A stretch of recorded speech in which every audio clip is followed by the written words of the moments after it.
আমি পাড়াতে গিয়েছিলাম, ওখানে অপারেশন হয়েছে, আমি ঠিক একটা চোখে দেখতে পাচ্ছিলাম, কিন্তু অন্য জায়গায় যে দেখেছি আমার কাজ হয়নি। কিন্তু আজকে যে ডাক্তারবাবুরা এসেছেন, এখন যে দিয়েছে চশমাটি আমি ফ্রি পেয়েছি, কিন্তু চশমাটা আমার খুব ভালো লেগেছে বা দেখতেও পাচ্ছি বেশ ভালো। এখানে পাড়ার থেকে যে আই ফাউন্ডেশন থেকে যে সংস্থা এসেছেন সেখানে আমি দেখালাম। এখানে বিনা পয়সায় আমাদের চক্ষু পরীক্ষা হলো এবং আমাকে চশমা দিল। আমার নাম হচ্ছে পদ্মলোচন সিং সরকার।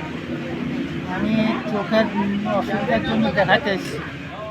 আমার নাম নেপাল সিং, গ্রাম গোবিন্দটি।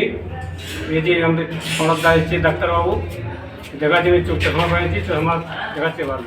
খালি থাকছে তাহলে দেখতে কম পাচ্ছে, আর চশমাটা পরে আমি সঠিকভাবে পড়তে পারছি।